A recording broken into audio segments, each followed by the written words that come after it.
Good evening, everybody! Welcome to the latest round of our 1978 DRM series, coming to you from Zandvoort in the Netherlands.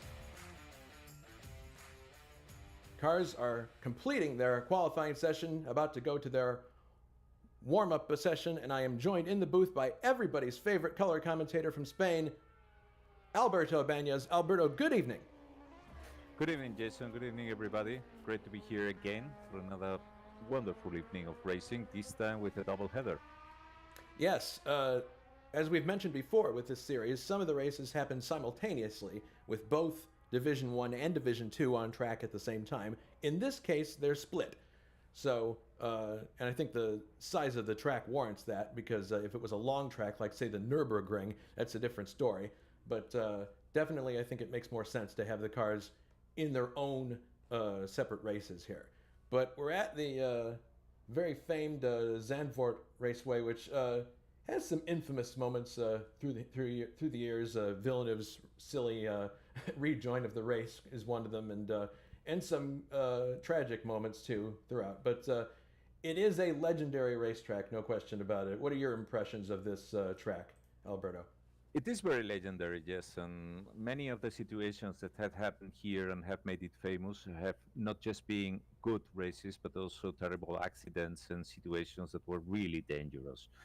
So if you look at this track, the nature of it, I mean, usually people love to drive around here because it has very fast corners, sweeping ones, some mythical sections like Tarzan, and the cars really, I mean, many of those turns are very, very banked, and you really like to drive around here. But it has a very big problem that you will realize if we follow some of the cars in cockpit view, and that you go up and down a lot and through the dunes, because this is very close to the sea, and there's a complete lack of visibility in many of the corners. I mean, you're going really quick, but you don't know what's waiting you around the corner.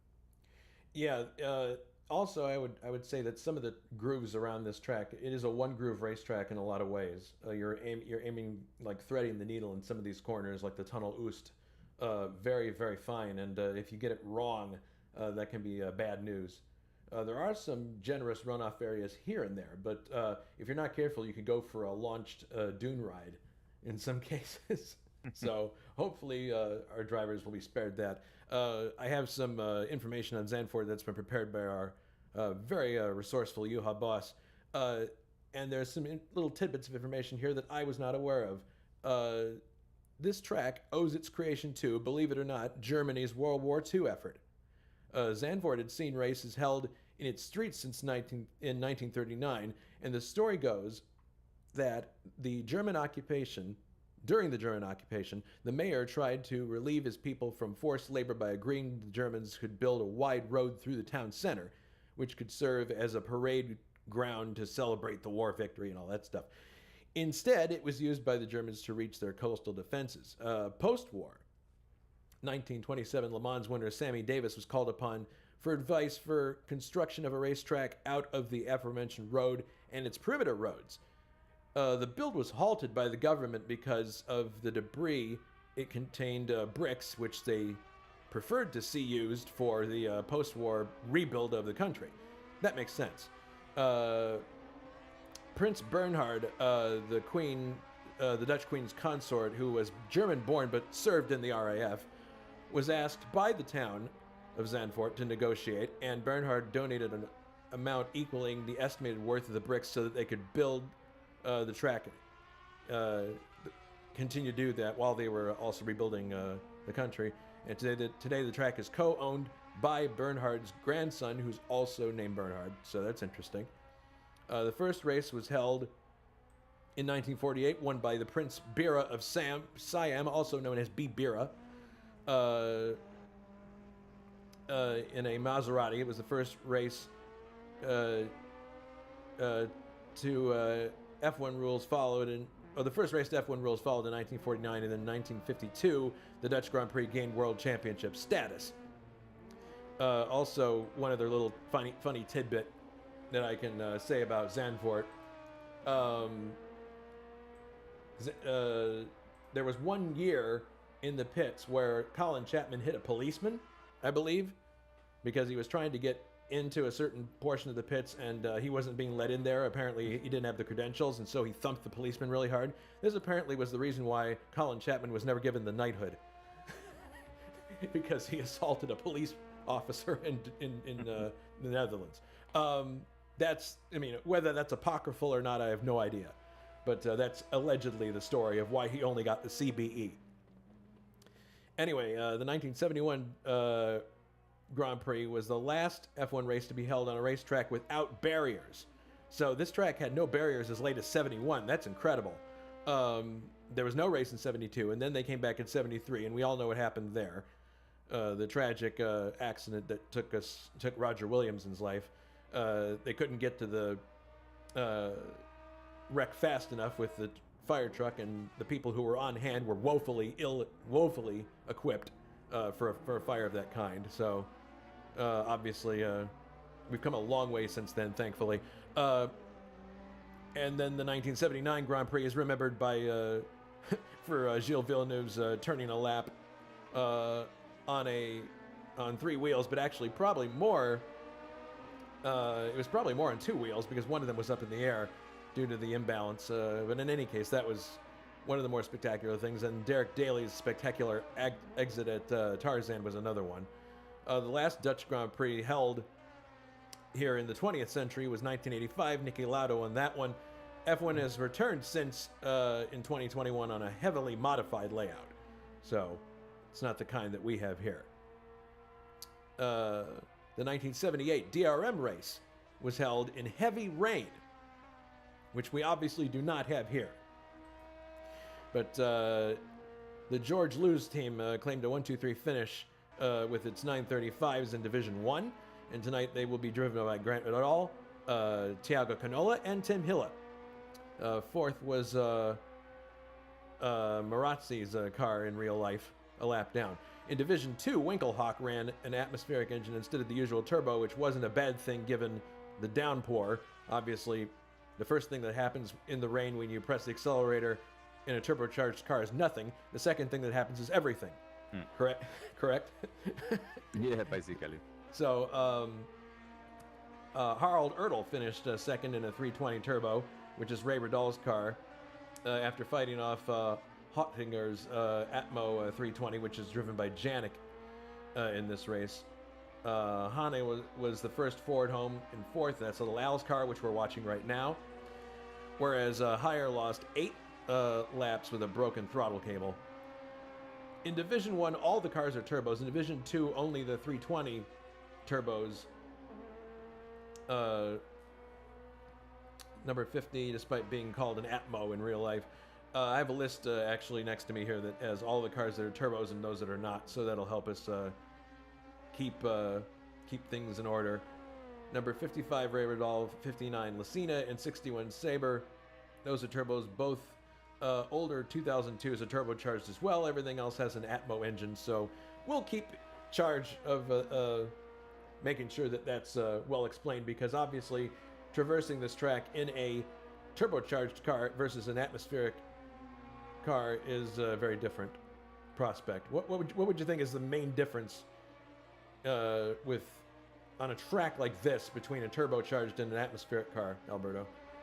But you have a big advantage here if you have a turbo, because obviously this is mostly for, I would say, like 80-90% of it, it's a very open track.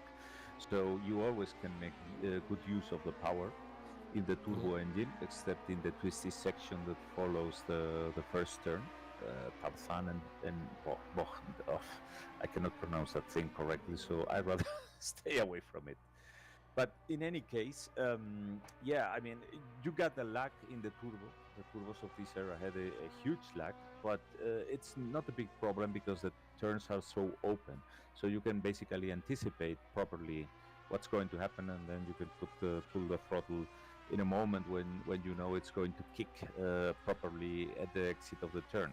The main issue here is going to be, however, for the turbo engines, I mean, not to get too carried away, because if you increase the pressure too much and the engine is overheating and all that, even if it's a short race, we have been already noticing in previous races how appalling the finish rate of these engines can be.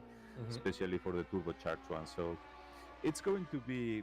I mean, if you are the only one with a turbo in the field, then well, that's something different. You can dial it back, you can relax, and you can enjoy the huge advantage that you have. But if there is, as we have now, many turbocharged cars in the grid, then it's always somehow a poker game between am I going to push it more? Am I not going to push it? What if the other guy next to me is doing it? Because this is a short race, so it's not like you can make a long-term strategy, wait and see if he blows the engine and all that. No. If he hasn't blown the engine in 25 laps, he has won it. There's no second chance. All right, I'm going to see if I can get an onboard lap with somebody here who is close to a finish. Not entirely certain. Brian Janik just went to the... Oh, he's already in turn one. Oh, here's David Saber starting the lap. Okay. So David Saber presses the start-finish line. You can see the stands on the left, and this is the famous Tarzan corner where you just dive in, banked. You can carry a lot of speed through here. Exiting Tarzan corner. Now we got a couple of smaller turns before we get to another hairpin, which is a left-hand one. The banking really does help you on this track a lot. Now we are heading into the rest of the course proper. It's almost like a Nürburgring situation where you're launching into the corner. And notice, as Alberto said, how much of the course you don't see. Dropping away from you. You need muscle memory, and you have to be very precise if you want to be fast. Heading through here. You can see how it almost looks like a one-groove racetrack, and now here comes a very, very fast left-right combination. I think we're going to see some really, really interesting stuff today. And watch how he basically threads the needle through the Tunnel Oost there. Now, this is the slower right-left-hand combination, which was the first major modification to the course. Yeah, exactly. This chicane was added at some point. And now he's heading through the final corner, which is a long right-hander, which builds speed as you come onto the main straightaway. And it appears that he's going to be just heading for the pits now. But there you see that start, finish straight, and the stands on the left-hand side. Yes, he's coming in now. So that is one lap of Zandvoort, classic track. Yeah, and we were talking about the differences between the turbo and the aspirated engines, but there's also something that is common to all of them, and it also plays a role here, and that's the tires. Because I mean, the tires are going to really suffer a big beating here. They are going to overheat because these long corners with high G-forces and well, not a lot of rest for the cars, except in the main straight. They are going to put a lot of stress on the tires, so it's going to also be a matter of who can preserve them better. And the turbo cars, as you said, it's nothing, going from nothing to everything, which means that you are going to have more wheel spin, and you're going to be obviously killing the rear tires much more. So we're going to see what the situation is towards the end of the race. But it should be fantastic. We have we have two races tonight to watch. One thing that I would like to ask of everybody who is watching on YouTube, and this is a request specifically from me.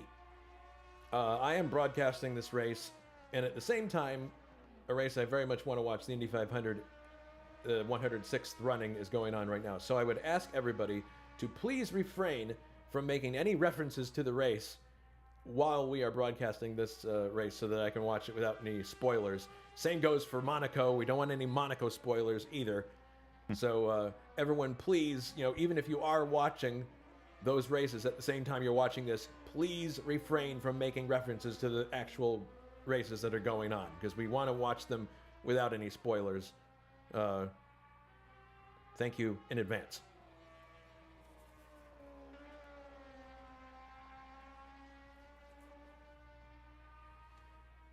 Yeah, talking there in the YouTube chat about little Al getting the Capri eventually. Hello, Barry Lynn. Glad to have you in the chat. All right, so in about 3 minutes here, we're going to do the first race, which is going to be Division 2. You see the Division 2 cars on the track right now. We're watching Martin Lacina navigate his way through the sand dunes. Who would you be putting your money on in this race if you were a betting person, Alberto? Well, Martin has already won it once, and he looks really, really quick here today. Main question is if the engine will last. So yeah, I think it's going to be probably something between Juha Boss and Martin Lacina, likely. Okay. Well, we'll see what happens. Yeah, I've got my money on Juha this time. I don't know. I just have a feeling. Let's call it that. Speaking of Martin, I should also mention that this track was converted, refined, and improved by him. Oh, really? For, oh, well. Yeah, for our use in Automobilista. Well, that result is absolutely wonderful.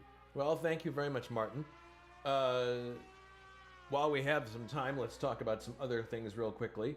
The driver points in this series right now. After 4 rounds, this is the top 5 where they stand right now. Thiago Canola leads the championship with 75 points.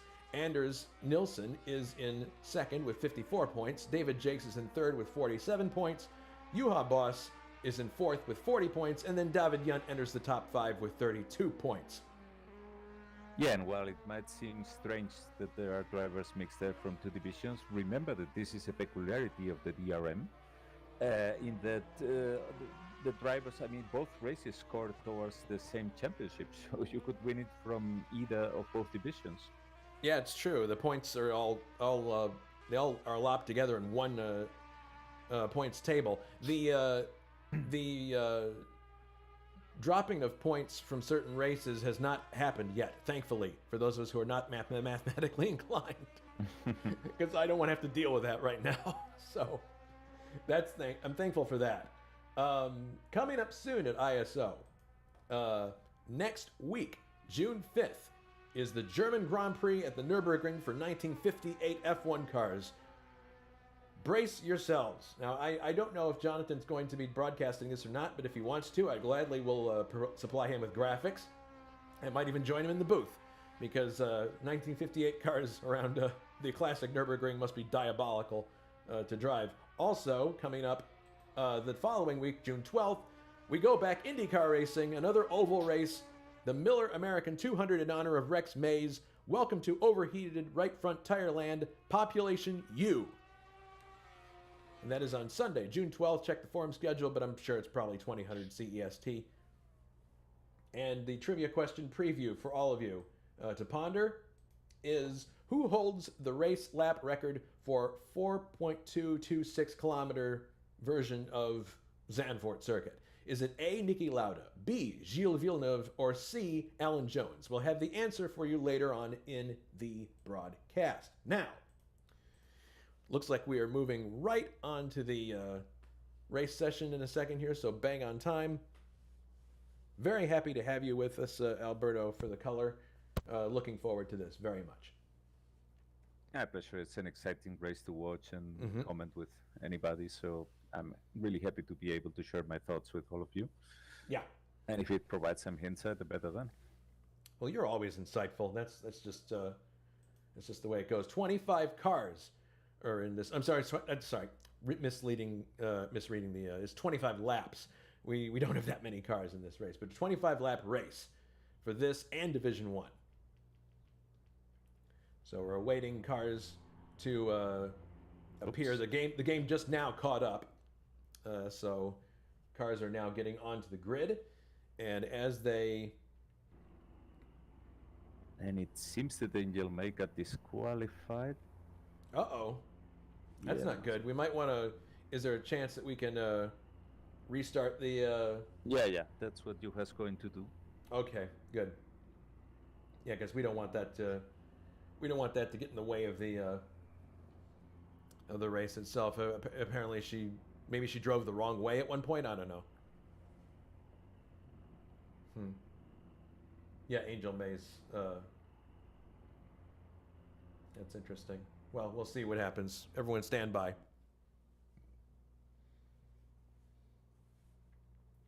While we're waiting, is she still disqualified at this point, or?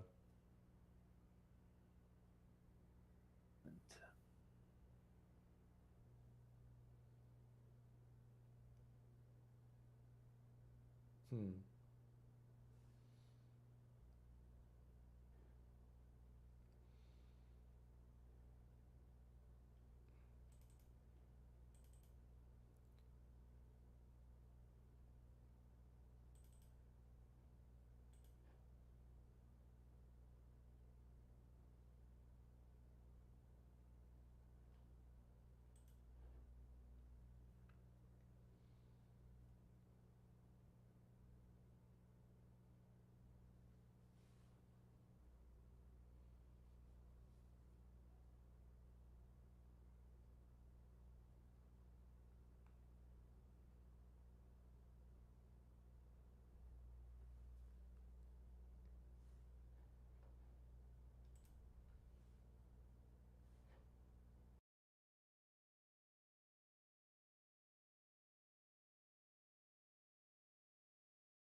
All right, does it look like we're going to get going here now? Mm-hmm. Okay, cool. Excellent. Yep. Nope. What? It seems that there is some kind of issue there. Wait a moment. I'll be back in a moment. Okay. You know how it goes, everyone. Best laid plans.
All right, so I guess we are getting underway. So on the pole is Juha Boss, worth hat number 50. In second, Martin Lucena in the Karl Heinz Becker number 59. Third, David Saber, Team Heidegger number 61. Fourth is Ray Radal, Sachs Sporting 55. John Team is in fifth, BMW Sweden number 62. Sixth, Jonathan Asserclinth, who's in the garage. What is going on? Seventh, Anders Nilsson, Team GS Fruit of the Loom, number 57. Eighth, second team car, Fruit of the Loom, Brian Janik. Ninth, Alberto Aquino, Mampe Zach Speed, number 52, the early version.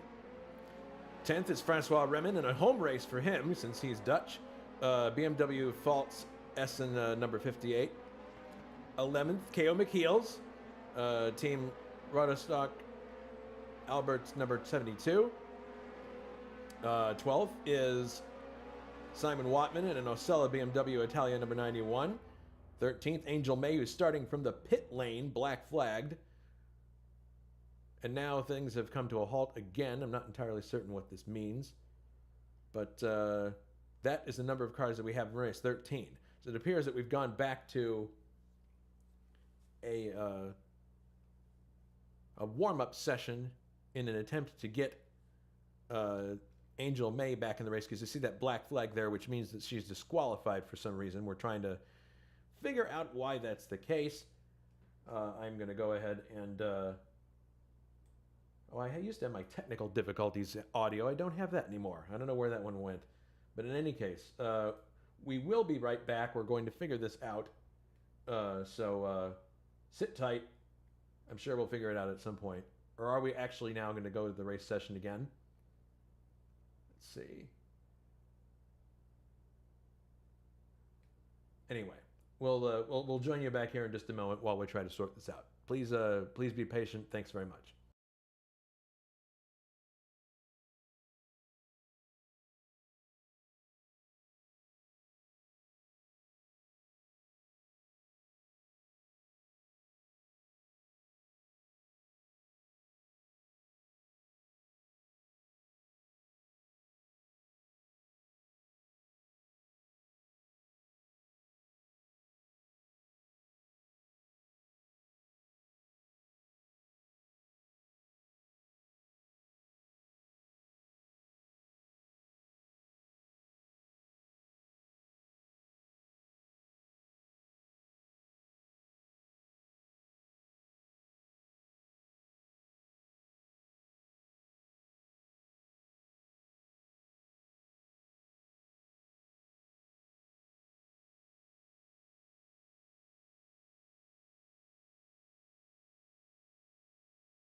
All right, so I hear motors running, so hopefully this will be...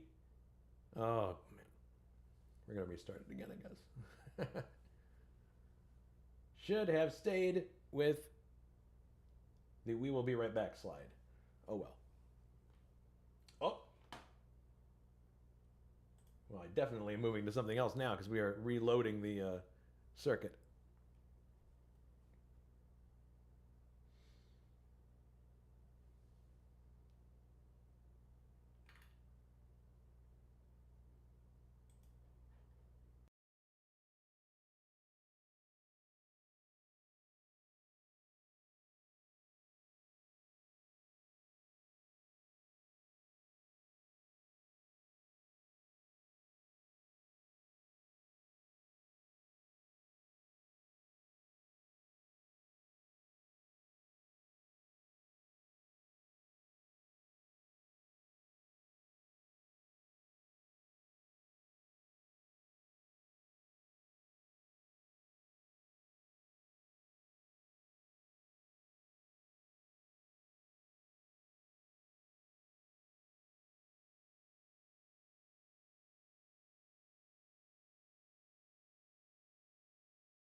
All right, we're back on. So it appears we're ready to go. Made a slight rule change in the server so that there won't be DQs, no Dairy Queens, no disqualifications. So let's move to the front of the grid. And we'll go through the grid one more time. We already did it once, but we'll do it again just for everyone's benefit. So this is the Division 2 race to start off our festivities for this evening. Turbo and Atmo cars. Should be some epic battles through the sand dunes. I'm looking forward to this. 25 laps are on the board.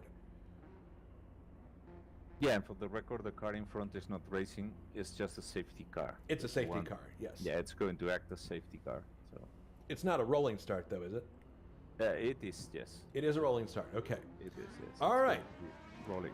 So here we go. On the pole for this race, Juha Boss. Worth hat number 50, BMW. Second is Martin Lacina, Karl-Heinz Becker, number 59. Third, David Saber, Team Heidegger, number 61. Fourth is Ray Riddall, Sachs Sporting, number 55. Fifth is John Team, BMW Sweden, number 62. Sixth, Jonathan Asserklinth, Johnny Aces, in the Memphis Team International, number 65. Seventh, Anders Nilsson, Team Fruit of the Loom, GS number 57, and teammate to that car, Brian Janik, starting 8th. Little Al starts 9th in the Zach Speed number 52, the earlier version. 10th is Francois Remen, starting in his home race, BMW Pfalz Essen number 58. 11th, K.O. McKeels, Team Rodenstock Albert number 72. Simon Watman starts 12th in the Osella BMW Italia number 91. 13th is Angel May in the Zach Speed number 53. And that is your grid. We have 13 cars. So interesting here. It looks like they're pretty much single file. They're going to be forming up into a grid of sorts, right? Yeah, the pole sitter is going to wait when they come to the, I guess. Yeah, he's slowing down now, I think. I would hope so. Oh yeah, Juha is slowing right down now so that they can get the cars into some kind of staggered formation to get ready for the start. So in actual fact, it's a 24 lap race now that I think about it. But here they come. And I assume that the start is being given by someone in chat. Here they are coming down to the start-finish line. Tension building.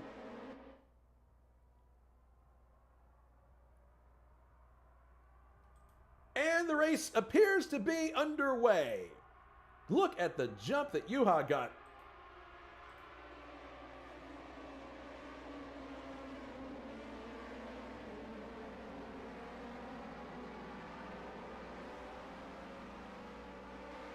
Yeah, not that Martin is waiting too much to go after Juha. Yeah, you won't know. Martin's right there with him. Careful now with the still slightly cold tires, and what a melee there is between a lot of BMWs there in the back. Yeah, There's Sanders, Jonathan, John Team. My goodness, it was tight, that one. Everybody's behaving themselves, though. Everyone's getting through the first three corners very well. But it's Juha Boss in the lead, Martin Lacina in second, Ray Riddall third, David Saber fourth, and John Team in fifth, Asserklinth sixth, Nilsson in seventh. As we watch them stream through the sand dunes. A lot of sideways looking cars there, drifting through. But oops, Ray Riddall there. I think he was confused a bit by what Martin was going to do. And he had to cut off, and the car immediately slid out of the trajectory. Very much what you were saying before. This is a single line, a single line circuit. So if you're out of that racing groove, it's going to be hairy. Well, here they are coming down now towards Tarzan Corner again. See what happens here.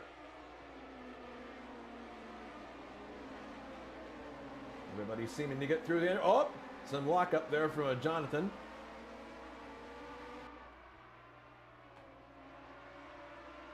Now coming through the second hairpin.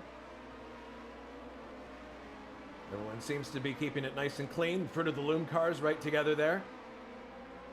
Well, this is a track that really demands respect because you're going there up and down in these very long corners with high downforce and with the car really, as we have said, in a single line, and there's not a lot of room for errors. So if you're too close to the car in front, you might easily be taken out by him, or you can have a spin and take him out. So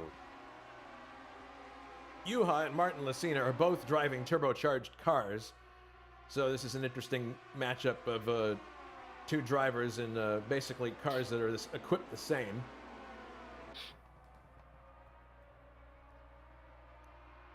And Lacina staying right with Juha.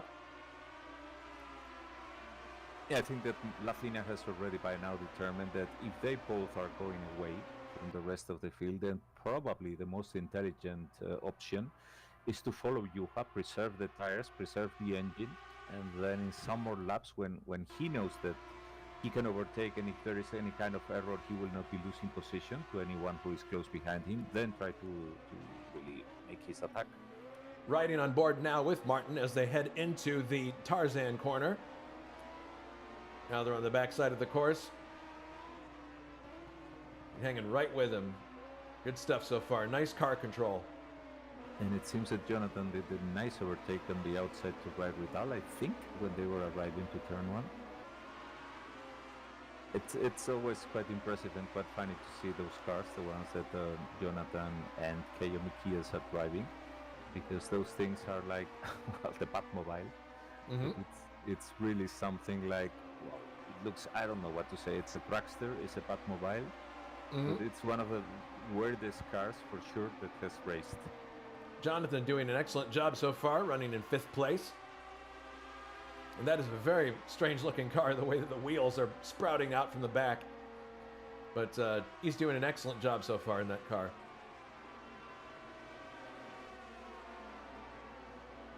Meanwhile, we have the two Fruit of the Loom cars, Nilsson and Janik, pursuing Ray Radal.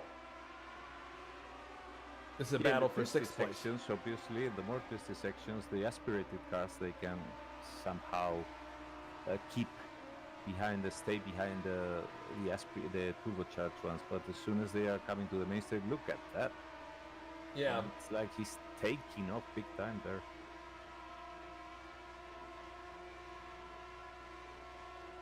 Oh, yeah, right, oh, look at that. There's wants to overtake into the Tarzan corner. Jonathan gives him room, but he can't do it. Still stuck behind Jonathan. Excellent racing here. This is fun.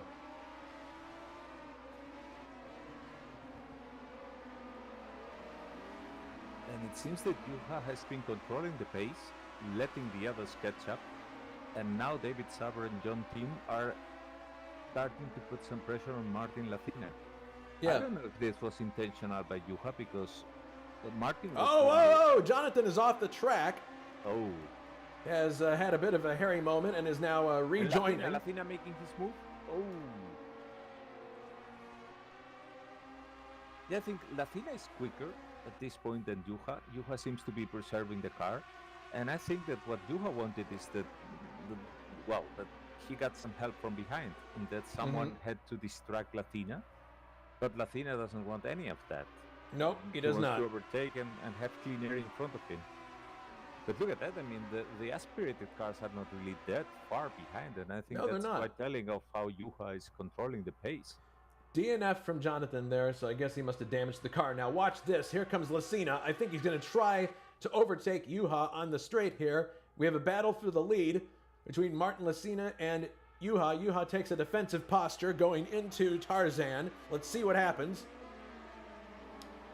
Lacina, out in the marbles. Out in the marbles, can't really do too much, so no chance to overtake there. But he's still going for it as they come through this next series of corners before the next hairpin.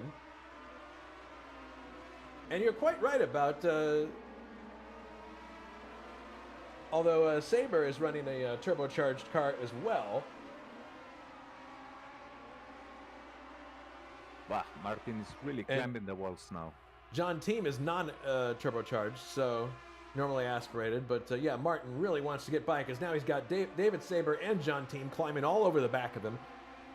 Yeah, but like I said, the pace is not being that quick. It's clear to me that Juha is preserving the car. Yeah. Oh, Juha just clipped the curb. Yeah, clipped the curb, and that gave Martin a little bit of an opportunity there to close in. I don't think he could have used it too well in that series of corners, but he may be able to try for another slingshot coming into Tarzan this time around if he places the car right. We'll see. All depends on the exit in this corner, and he looks well set up. See if he can get it done. Coming through this last corner here. Martin tucked right behind Juha. And he's definitely trying to go for it. This is a foreshortened shot, so it's difficult to tell, but it looks like he's got the lead now. Yes, Martin crosses the line as the leader, but what's going to happen when they enter Tarzan is the question. Look at him hang out the back end of that car. Fantastic stuff. Yeah, he basically braked the last part of the turn. He braked with the car sideways against the corner. That was fantastic. It is, but his tires are probably very overheated at this point, which is why Juha is right now up into him, but the section they are coming now is not exactly the one where I would be willing to overtake. No, overtaking in this section here is definitely not something that you would want to do if you had to. Look at Martin. He drifted to the outside. That's very heated tires, very heated. Okay, we so were talking about that problem here before. Mm-hmm. Martin having worked on this track, maybe he knows it better than other people. maybe he's placed trees in specific spots as markers. Who knows? Juha again clipping the curb.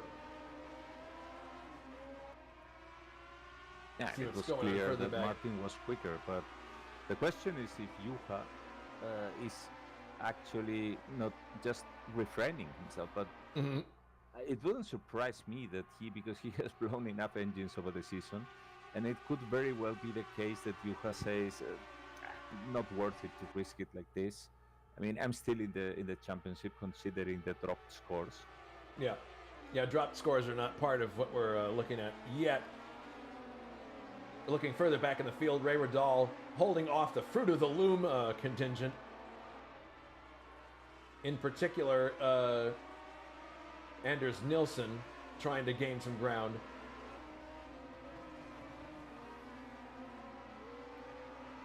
Yeah, but the competition very fast and furious here. This is excellent stuff.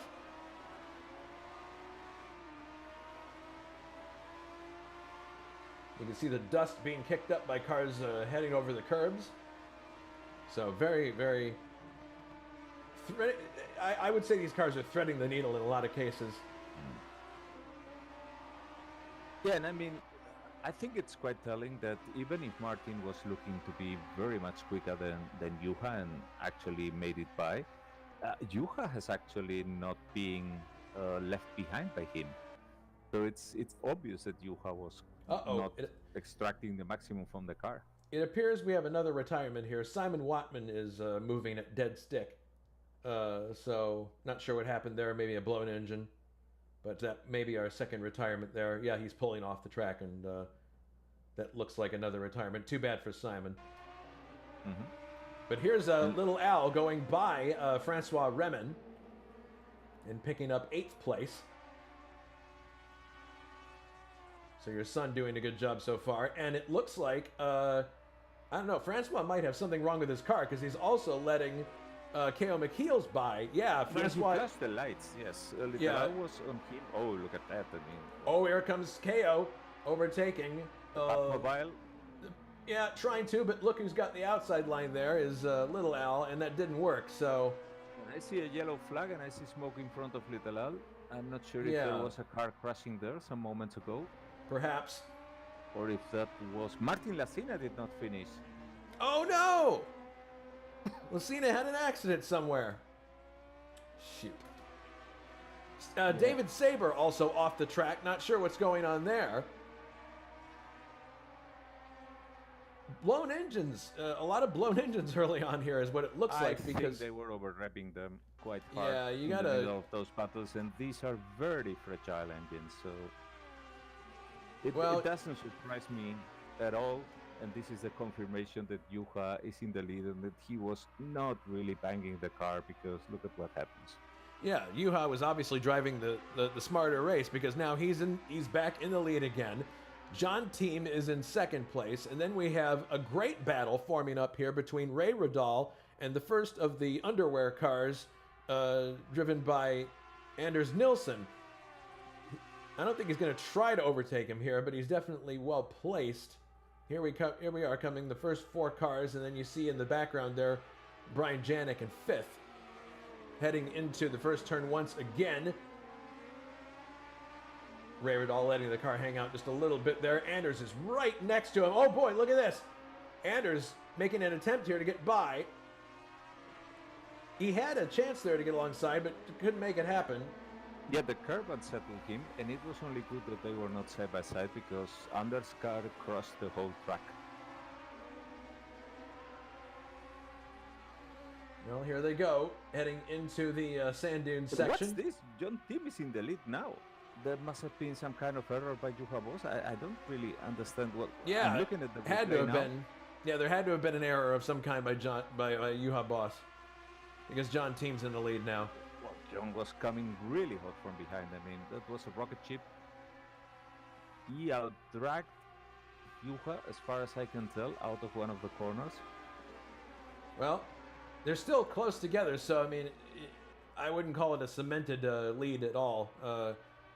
Juha's been preserving his car as well, so we'll see what happens. John Team is driving a normally aspirated car, don't forget, so it's an interesting matchup between these two.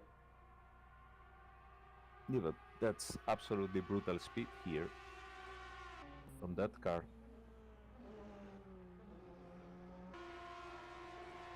Look at him close in. He's going to try. No, he's not going to try and overtake here. But you can see the closure rate. It was pretty amazing. Whoa! Team slides a little bit wide.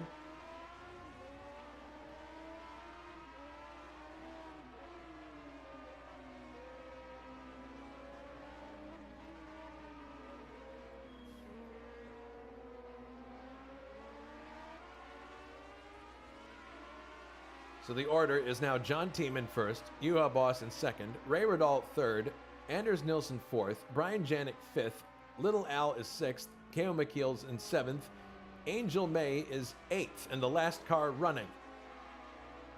It appears to be the one that they're going to be lapping here in a second here. Saber, Lucina, Remen, Wattman, and Jonathan are all out of the race, presumably with engine problems. Yeah, in less than 9 laps. Yeah, I know. That's pretty shocking. Yeah, that is Angel May being lapped. She gets out of the way very sportingly.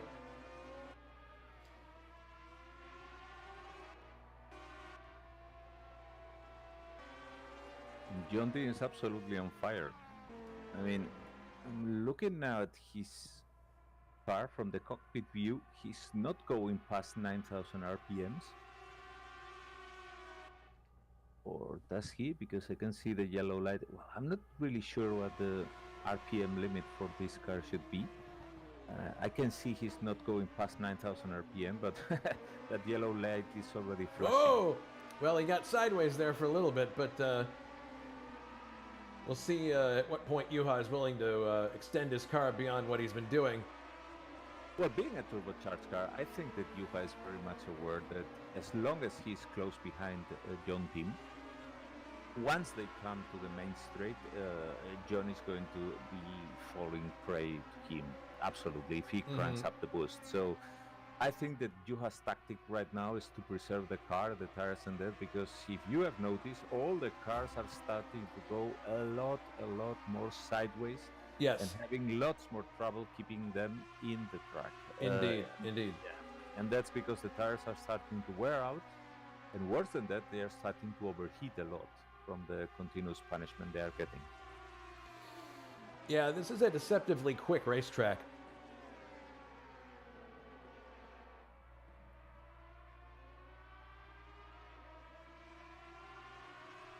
Verdal is actually starting to close on Juha as well. Mm-hmm. So this could become a three-car battle in a little bit. I'm surprised that the Fruit of the Loom boys aren't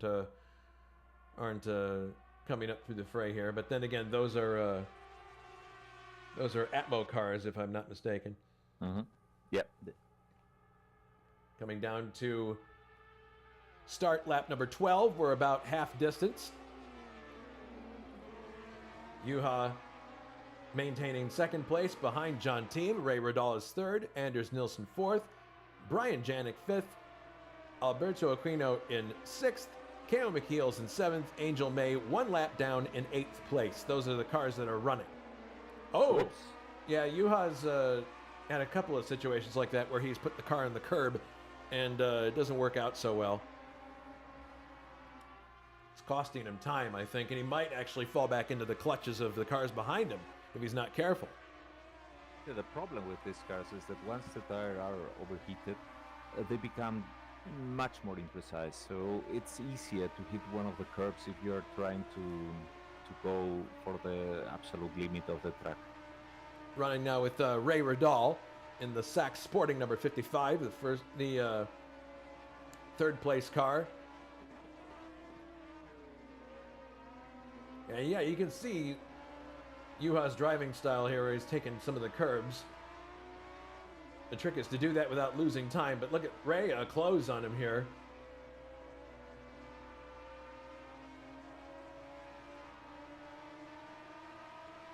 They It's had about amazing how John Team is taking off. Mm-hmm. Juha there snaking a bit so that there's no slipstream benefit for the car following him. Yep. Again taking a lot of the curb there. I'm surprised that Brian has fallen back as far as he has. I guess Well, he hasn't done many races with this car, so he's not that familiar. oh, okay. That makes sense.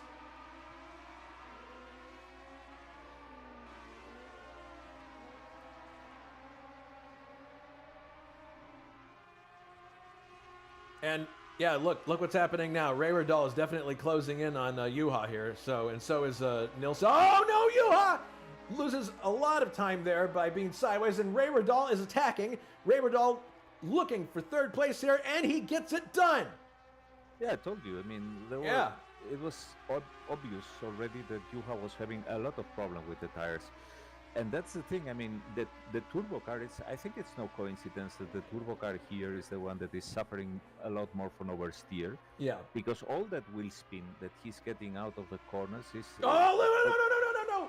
Look at that. Ray Rodal just lost the place, and he's going to lose the place to Nilsson too, back down to fourth, just because he got sideways for a minute there. Yeah. So one small error, and we're back where we started. Although now, no, not quite back where we started, because Boss now has Nilsson to contend with. Different order, but Juha's back into second place. Look at this now. It looks like Ray Rodal, Ray now overtakes Nilsson, or tries to, going into side-by-side contact. By Oh my goodness. He didn't really calculate it properly. And that buys time for Juha as well. And it's good that this thing have fenders. Yes, it is very good that they have fenders. ISO runs a lot of open wheel, but we also run closed wheel. And here's some good closed wheel action for everybody on a Memorial Day weekend. Ray is sticking right with Nilsson, and I think that skirmish there bought Juha a bit of time to cool his tires. So...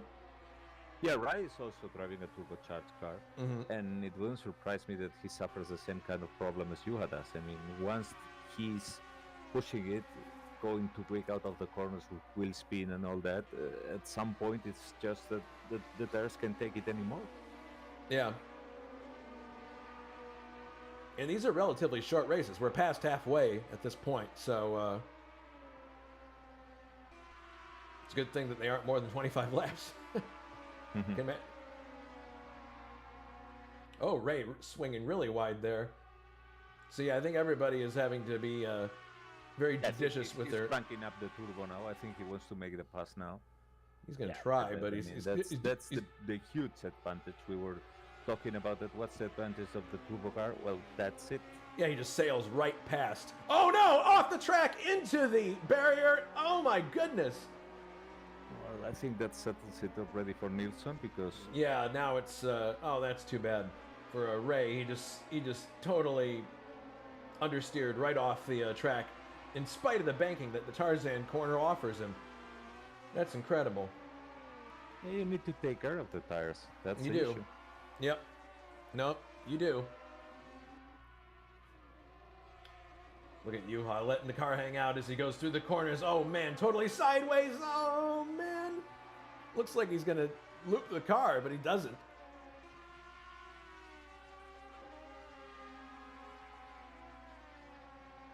He's catching up with Yon Team though. Yeah. Look at that. He is, yeah. So he's definitely throwing down the gauntlet. He knows he's got 10 laps to go here, so he's got to at some point. He clips the curb again. Yeah. There. Yeah. Well, I don't think, to be honest, that he's gaining any time with that.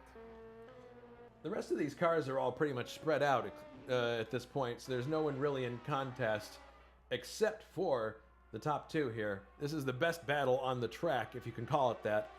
There's not really a connection. Well, the track in itself is not short. What it is narrow. It's the feeling it gives you is not. It doesn't give you confidence. Yeah. Like they say, it's very narrow, single line, but it's not that short. And combined with the fact of the lack of visibility, the cars seem to be even more spread than they really are. Mm-hmm.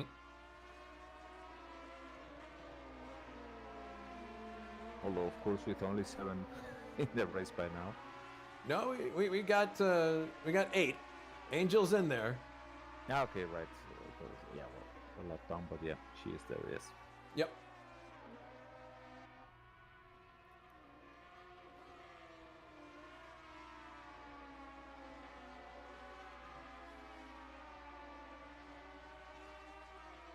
Well, someone in the chat mentioning that this race was indeed, as we mentioned, a wet race in 1978, and says, I'm sure some drivers are happy it's not raining in AM as well.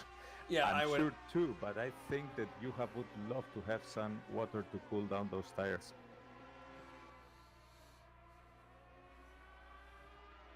It's like John clipped a curb earlier there because he saw a little bit of dust up in front of Juha before he got there. Coming around now to start lap number 17 out of 25. John Team leads. Juha Boss, who's on your screen now, in second. Anders Nilsson third. Ray Rodal is fourth. Brian Janik fifth. Little Al is in sixth. K.O. McKeel's in seventh. And 1 lap down in 8th place is Angel May. Heading through the Tarzan corner one more time. I can see a lot of the time the yellow light flashing in the dash of John Team, so he's over-revving the engine. That's not good. Yeah. Let's see what happens towards the end of the race. Sometimes you might get away with it and be lucky, but we will see. I don't see any yellow light flashing at the moment, but he wants to be very careful about that. But maybe it's the contrast in the screen. I think past... Oh, no, I can see it now. I can see it now. I can see Yes. it coming on and off now. Past 8,000, you see that light already. Yeah, it's hard to see, but it comes on and off. The little yellow light there. Yeah, there it is, flickering. So it seems to come on at about 8,500 revs. If we're to believe that the tack in the interior is accurate. Mm-hmm. So we could Kicking up the dust, yes. We could yet see more drama here if John isn't able to keep his engine in one piece. But he's staying well clear of Little Juha. was out of track for a brief moment. No, he's back on now, still in 6th place. Yeah, he was kicking up some moment ago, so... Oh, okay. It seems that, I mean, and he's driving all by himself, but I think that's indicating that the tires are starting to give issues to all the drivers, no matter where they are. John's got a decent cushion now between himself and Juha, which is little less than a second, but yeah, I guess You can see the car hanging the tail out when he was putting the power, even if it's an aspirated one. So it's very obvious by now that those tires are starting to give up the ghost. looking backwards now from John Team at Juha, and you can see how sideways Juha is getting in some of these corners.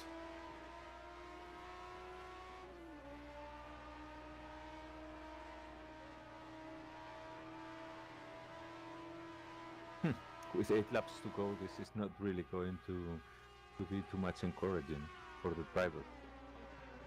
I wonder how many are actually going to finish the race. That was nearly Scandinavian flick by Juha Boss there before the corner.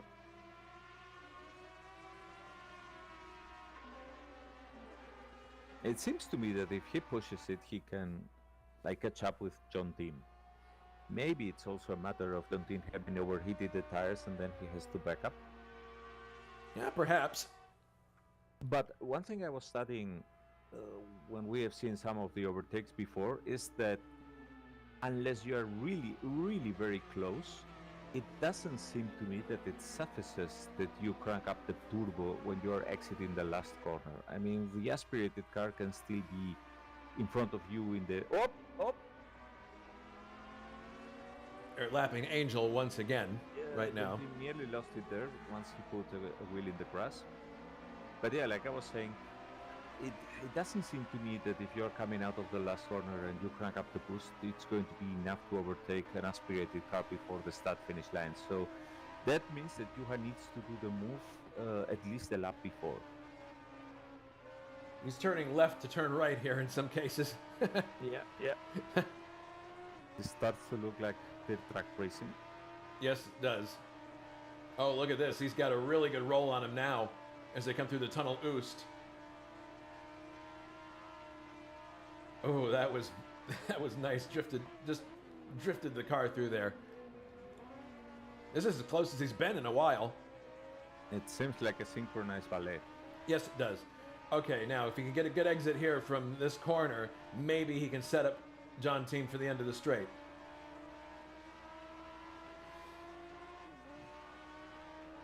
He might be going for it. He might be going for it. Yep. Here he goes on the outside. Juha Boss going for the lead. And he's got it. Juha back in the lead here in the Division 2 race. But look, as I was saying, how close it was. I mean, Yes. it was nearly over the start-finish line. I mean, just a fraction of a second too late in timing it, and it would not have been enough. So Juha really needs to be on the lead for the last lap. Oh no! John Team has contacted the barrier. That's not good. So he may have some damage resulting from that, but sticking with Juha. But damage, he can probably get away with it. Yeah, maybe. But we've got Juha back in the lead. This has been an excellent back and forth battle between these two cars. Yeah, Great like racing. I was saying, Juha really needs to be very careful because if he at some point gets overtaken again or makes an error, he cannot trust in leaving everything for the last corner. So Yeah. No, absolutely not. But they're treating us to some excellent driving here with the back end just hanging out on many corners. This is a lot of fun to watch.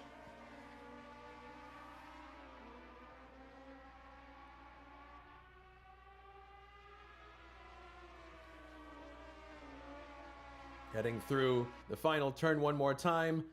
Let's see if John Team has any... I don't think he's going to counterattack here. No, he's too far back. But there are your top three. Boss Team Nilsson. yeah, he doesn't have the legs in the straights anyway. So. And then you have Ray Radal and Brian Janik distant in 4th and 5th. Little Al in 6th. KO in 7th. Running by himself. And 2 laps down, Angel May.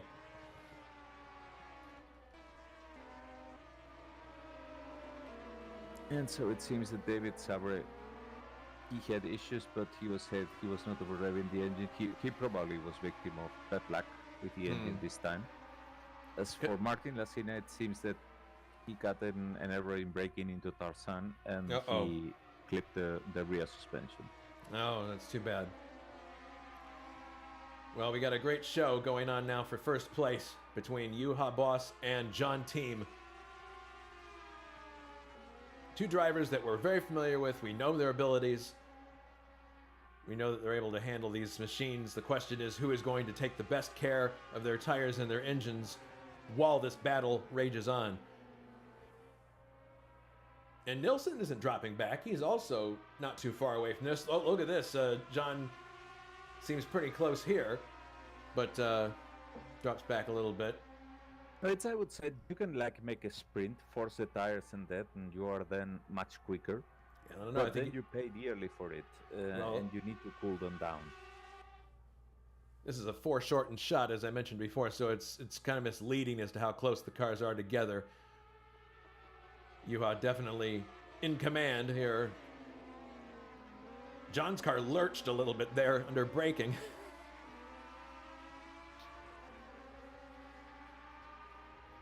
Yeah, and Anders coming from behind. I think it's telling of him having preserved the tires much better by not being involved in this kind of battles. And like I said, you can sprint, okay? You can sprint and catch up and all that with the tires, but then you need to cool them down. So it's not as if you are going to sprint, overtake, and lead away. All right. And that's what we are seeing, basically. When someone overtakes, he doesn't get rid of the car behind easily. Mm-hmm. God, this is a fantastic scrap here between two very good drivers in similar equipment.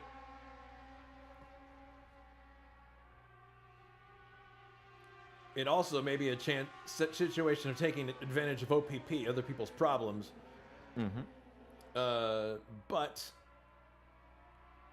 I do not know. We'll see what happens here. But look at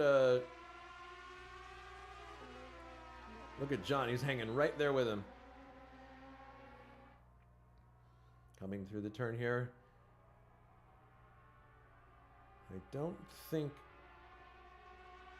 John Team's setting him up here. No, he's not. He's going to wait for a few more laps to go. We're now starting lap 23, so we got 3 laps to go. This one, the next one, and then one more.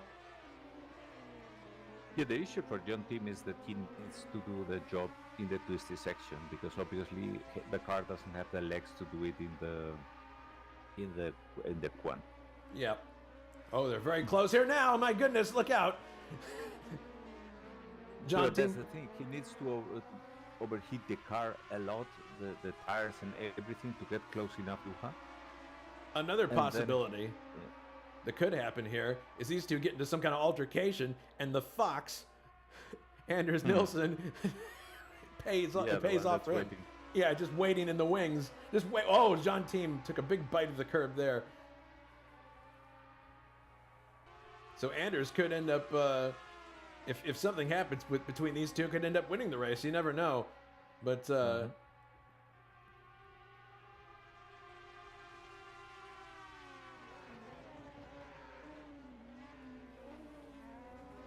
Yeah, with 3 laps to go, the huge speed differential that John Oh, Team look had at this. when Juha was taking care of the engine, I don't think it's going to happen again. So look at this. They're very close together now as they head for the final turn. It's all about how he gets the roll off of this. Oh my goodness. 2 laps to go. John Team is definitely... I think Juha might have turned the boost up slightly there. yes, no, but look, I mean, John is now trying to keep up, because Yeah. now in the twisty section he's going to brake later, and in this next twisty one is where he should be catching up.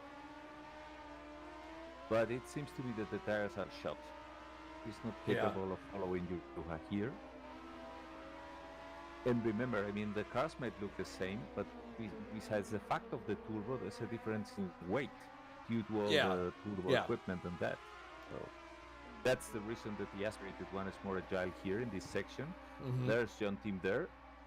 Oh, look at this. Very close now as we... Beautiful, beautiful stuff. John Team looking for any kind of daylight he can. Nilsson clipping the dust there a little bit, but not to the point where it's costing him time. John Team right with Juha now. Yeah, Juha's doing it very well, quite sportsmanlike. But, I mean, he doesn't really have that hard of a job because the track is so narrow that it's really complicated for John to find the gap. All right, so coming around this time, they'll get the signal, 1 lap to go. This has been a really, really excellent race. Really fun, really exciting. Look at them. The 3 of them are all together right now. Nilsson is caught up with these 2. Now the temptation for Juha to kick up the boost and be safer. Final lap of the race now. John Team has to take a defensive posture going into Tarzan because he can see Nilsson behind him. Yeah, unless Juha makes an error, I think that John is now probably thinking more of fending off Anders than anything else. I would think so, but what a great show this has been of car control. Whoops. Juha opened there a bit the gap. He did, yeah. John was eager, but the tires didn't allow him to catapult the car forward. He was there staying with the wheel spinning hopelessly.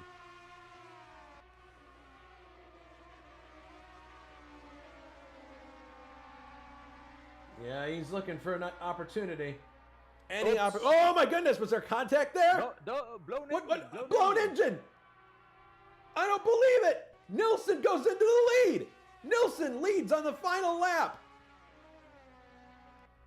There was a blown engine there. This is really bad for John Team because he was boxed behind the car. Yes. I don't believe this. Wow. Well.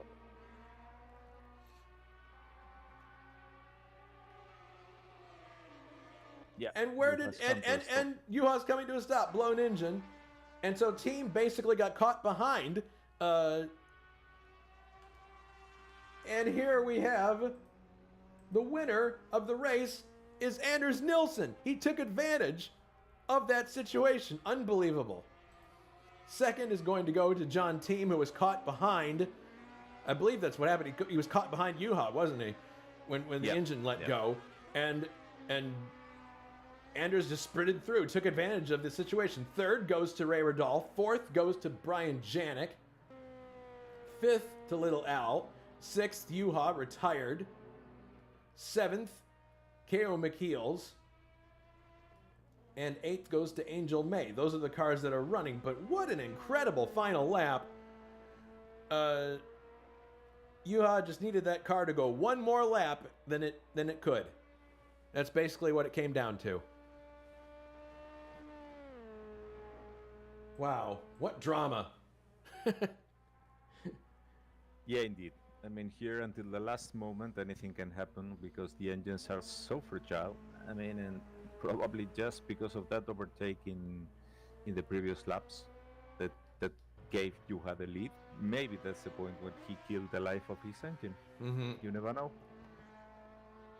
In any case, I'm going to leave you now because I need to prepare. That's right. Yes. To take part in the next race. So I think probably Jonathan is going to replace me. I would think so, but see you on the next one. All right. Well, good luck in Division 1. You've got qualifying to do. I'm going to take this occasion to step away from the microphone and make use of the nearest porcelain convenience. But that was an exciting race, lots of fun, and I figured there was going to be something happening in the end there, and that Anders was going to benefit from it. And for once in a while, I'm prescient. So, okay. Anyway. See you later. All right. See you later, Alberto. Thanks so much for your insights. I really appreciate it. All right. So we will be right back for Division 1 action. That was a lot of fun. Division 2, I'm thinking Division 1 is going to be also a lot of fun. We'll see you in a little while. Hang in there.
And we are back.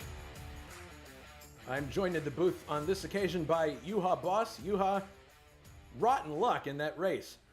Yeah, next time we'll have them 1 lap shorter. That should do it. You just needed one more lap out of that car and you would have made it. It's too bad. Well, that's life. Someone got lucky. Yeah. I didn't. Well, it was exciting to watch. I'll say that. It was, and we're hoping that this next race, this Division 1 race, is just as exciting.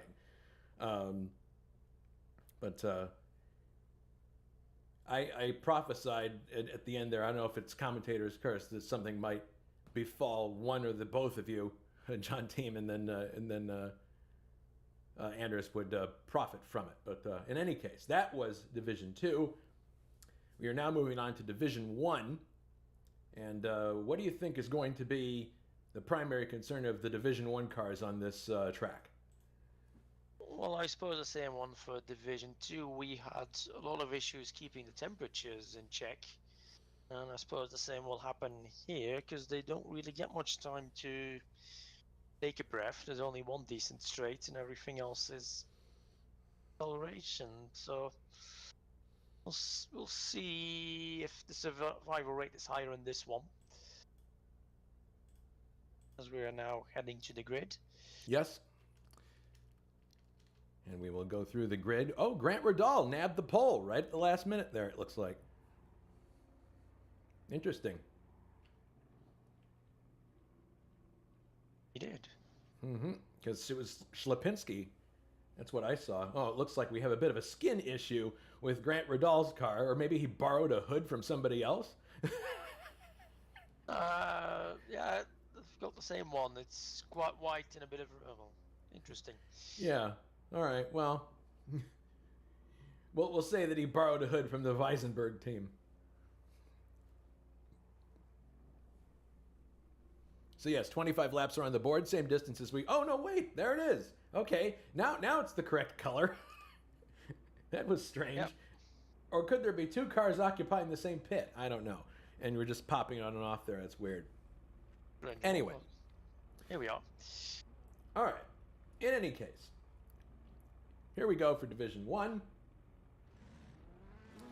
And on the pole for Division 1, Grant Riddall, Weisenberg Jello Team 08. Second, Cesare Schlapinski, Scorpio Racing number 31. Third, Tiago Canola, Weisenberg Jello Team number 06. Gabriel Sturr starts fourth for BMW Motorsport GmbH in number 17. Fifth, Richard Wilkes, Minolta Kramer Team number 4, early. Sixth is David Jakes in the Valiant Kramer Team number 2. Seventh is Tim Hilla, Weisenberg Jello Team number 09. Then Matthew Sibignani, the car that we perpetually wonder when it will blow up. The Rodenstock Toyota Deutschland number 1. Then we have the number 3 Kramer Porsche, driven by Michael Drexler. Dave Miller from McLaren North America, driving the number 35 car. Filippo Marazzi is starting 11th for Cloud. Oh, forget it. I'm not going to try to pronounce that today. Number 33. Bruno Chacon starts 12th in the number 11 car. Mick Chapman, 13th for Conrad Racing in number 16. 14th is Luciano Rocha, Conrad Racing number 10. 15th, Alberto Ibañez, Max Moritz, Jägermeister number 41. And that is your grid. 14 cars.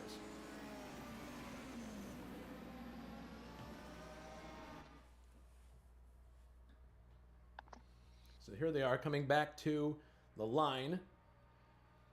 And this should be a rolling start like the other one, I would think. Yeah, so they can be two abreast, but apparently Schlapinski has decided he'll just sit behind Grant. I don't know. Interesting tactics being played here as we are being led down to the start-finish line. And the race is underway. Oh goodness! Canola and Schlapinski. Oh boy, we got drama already.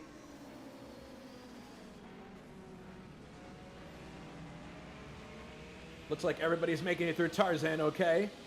Although there is one piece. There is one piece right there. I see the Frenchman, Monsieur Debris, is on the track.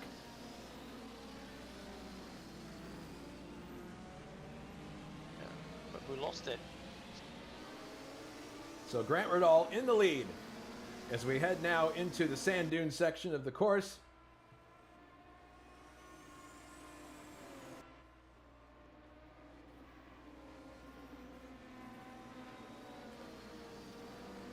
Everybody getting through the corners pretty well here. I don't see any major incidents. But it is Grant Riddall in the lead, Ślepinski in second. Gabriel Stur is in third. Matthew Sibignani in fourth in the Toyota. Fifth is Richard Wiltz. Sixth, David Jakes. Seventh, Tim Hilla. And Tiago Canola is in eighth. Drexler ninth. Dave Miller 10th.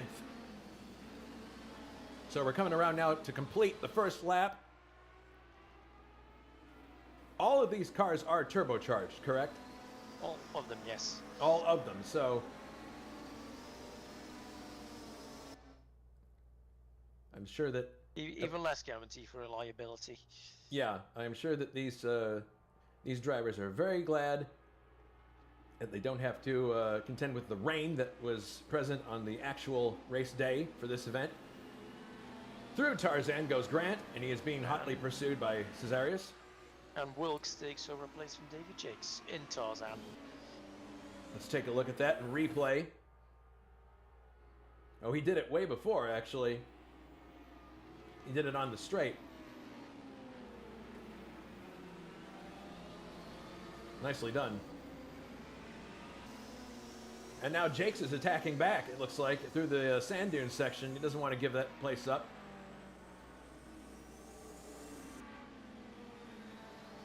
I think the red 935s behind them aren't ready to give up either. Mm-hmm. No, Ready to it's make use of any mistake. yeah, Jakes definitely. Oh my goodness.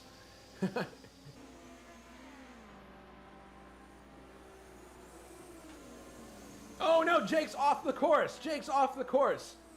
But doesn't seem to lose too much time. He's going to lose a place here, I believe. To Tim Hilla, maybe. Nah. Well, he still has the inside. He still has the inside. No, he's going to have to give it up. No, now he's... Yeah, I mean, no. off. Tim He still Hill is gets off. it. My goodness. So lots of... Chicago in seventh. My goodness, so some drama to start with here. There's some trading of paint, but Richard Wilkes is able to hang on to fifth. Look at this, as Cesarius Ślepinski takes the lead from Grant Riddall. And Grant goes off. And Grant goes off the track, outbraking himself there. Coming Back on the track, Sibignani advances to third. Gabriel Stur is now second. Let's take a look at a replay of this. You can see here that Ślepinski has overtaken into first place, and Grant Riddall runs off the track.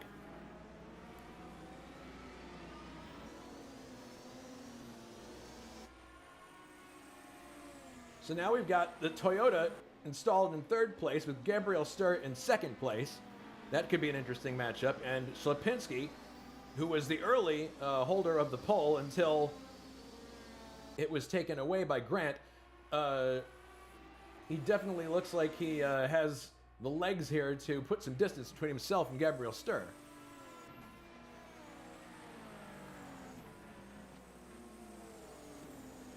Sibignani, by the way, looks like he's about to come under attack from Grant. And how far will he dare to push this car? That's the other thing. Sibignani knows that his car is not the most reliable in the world, so he may not be willing to mix it up too much. Looks like, yeah, Grant he's already. yeah. Grant now goes by on the straight. We're starting lap number 4.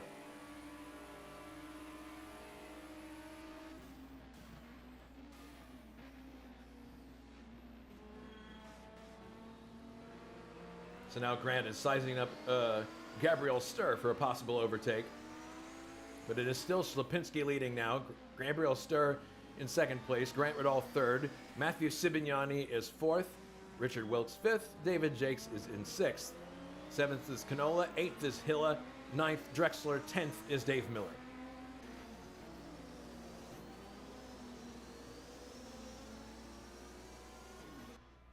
How much lag did these cars have, particularly the 935s in the turbo Michael department. Drexler just spun in Oh the no! second hairpin. All by himself. See this under replay. Well, there you go. There's the sudden increase in horsepower.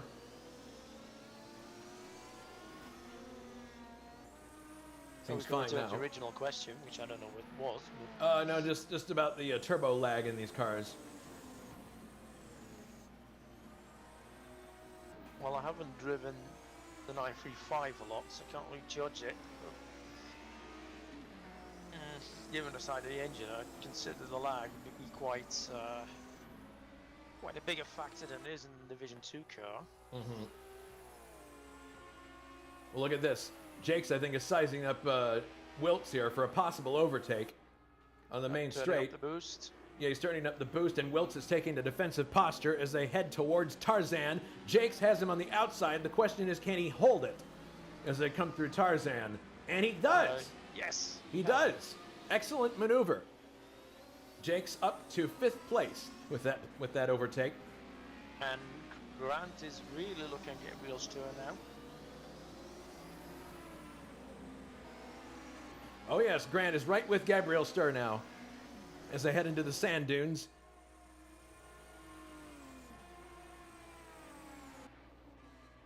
Slapinski leads this group by about 2 seconds.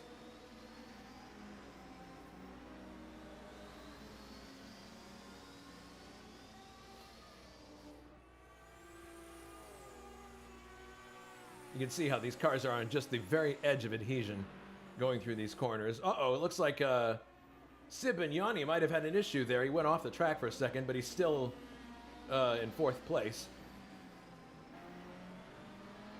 Well, he's already survived 20% of the race. Okay.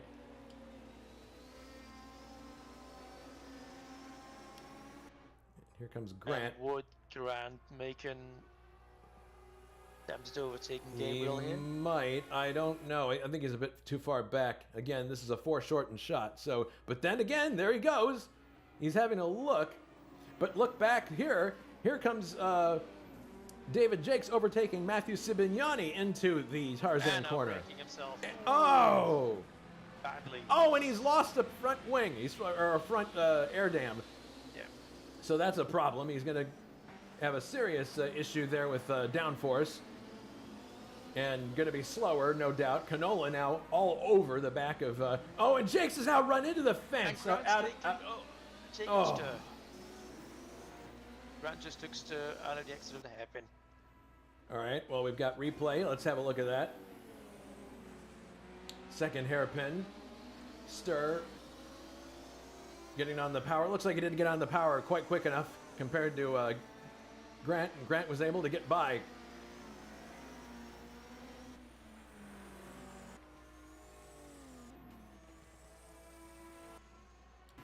So Jakes is out of the race with that incident. He just ran off the course at that point. So now we've got a battle brewing here between Tiago Canola and Richard Wilkes with Ibañez not too far away. Yeah, there's a whole cluster of cars. Yeah, there's a bunch of cars. Place there. Yeah. All vying for 4th place. Ibañez locking up the tires and taking a wide line into the final corner here. This could be Wilkes' chance to pounce. Let's see what he does. We're watching. There comes the Porsche already. Yeah, we're watching from the cockpit of Tiago Canola. Look at Ibañez taking a defensive posture, but I don't think it's going to bother Wilkes. He'd probably be able to sail by on the outside. He tries. Yes. And is he able to get it done? No, Ibañez hangs on. My goodness, great racing.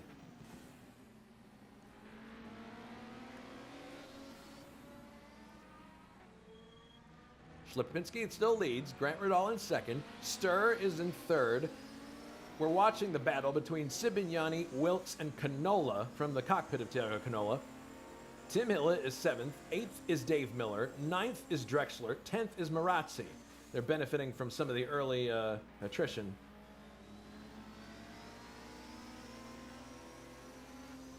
And Tiago's now getting very close to Wilkes. Yeah, he's definitely getting very close. And Hillett is right behind him as well. So this is a very combustible situation right now. Sibignani again locks up going into this right-left-hand bend that leads onto the last corner.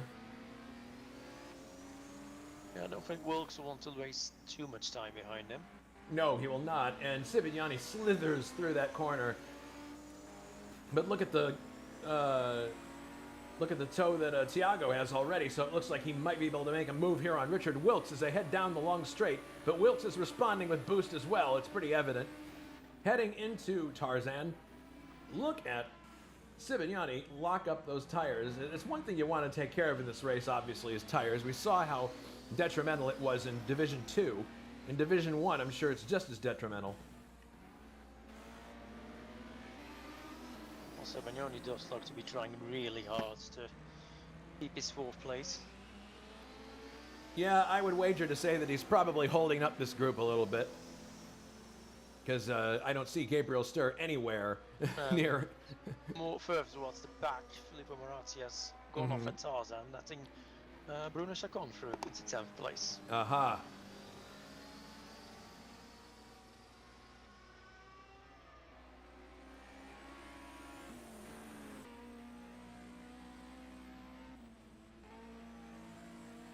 Looking now backwards from Sibignani's car, and you can see Wilkes, Canola, and Hilla.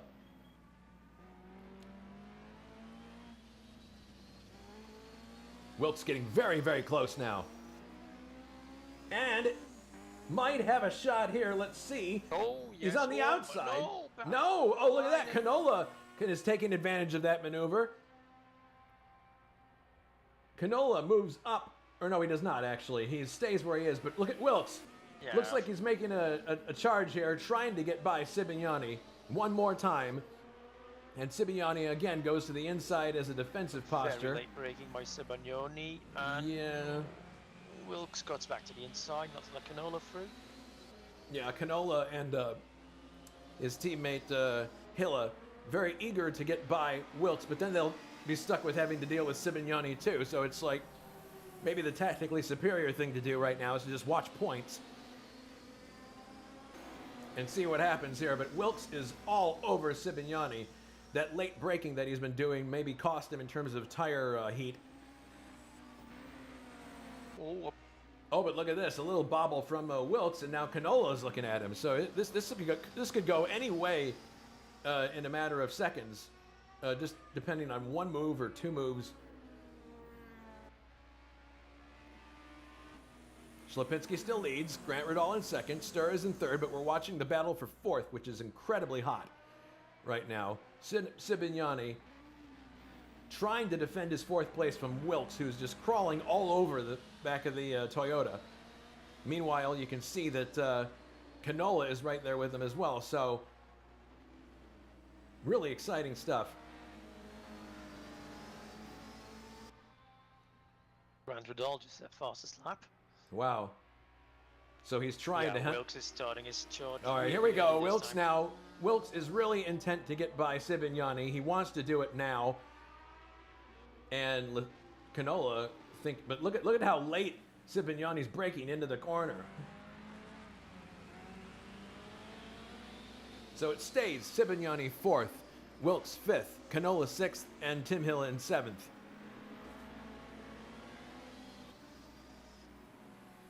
And all the time they lose behind Sibignani is his laps gained for Stur in front of them. Yeah, Stur has got an incredible lead on this group. The lead is it's an enormous lead. It's 10 seconds between Stur and Sibignani. So they've been stuck behind Matthew for this time, and it's really cost them dearly. Cesaris is about to lap Alberto for the first time. All right, so we're seeing some field overlap. Interesting to point out, we've just had one retirement, and that was Jake's. That's it so far. Division 1 race where we'd already lost multiple BMWs by this point. The thing that surprised me in that race, Juha, is how quick those DNFs came along. We lost a lot of people early on in the race, very in rapid succession, and then when your retirement came along, it was like after a long time. Oh, Sibignani gets the car sideways. This may be a chance here for Wilkes as they head to the final turn on the course. There could be a chance for Canola as well. Look Could at be, him yes. Look at this. Oh my goodness. dragging. Well, We're he's not stuck thinking there. of going 3 wide, are we?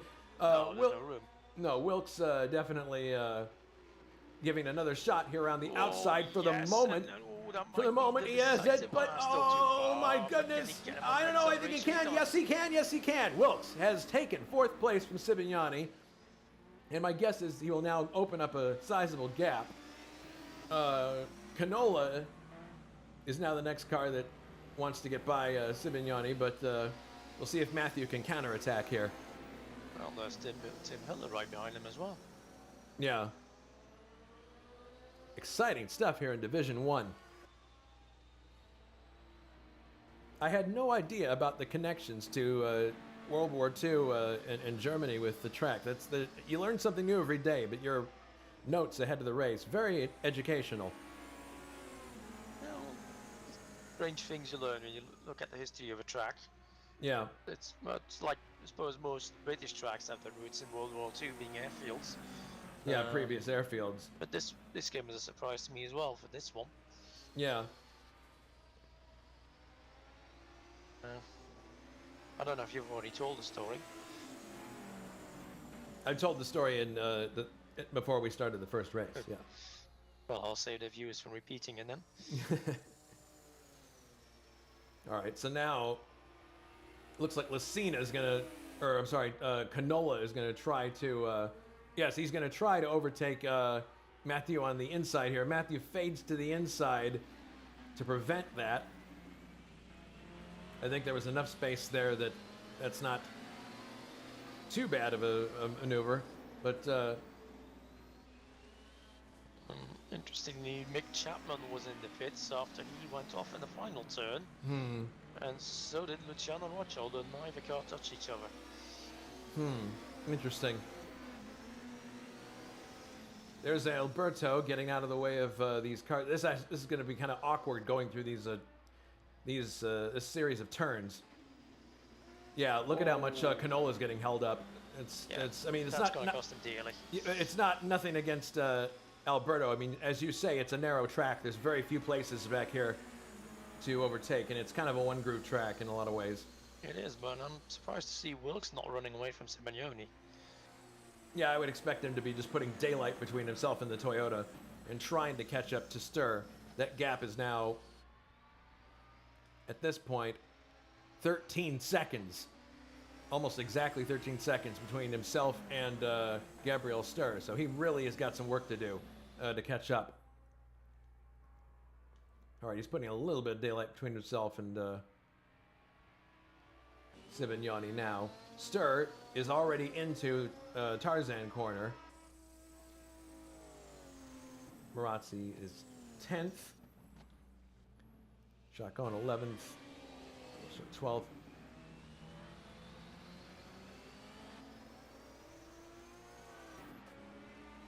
So we're just past half distance in this race.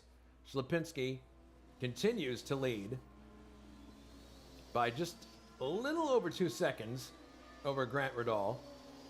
And then you got Gabriel Stir, a further 5 seconds behind. Yeah, he's coming up now to lap Luciano Rocha.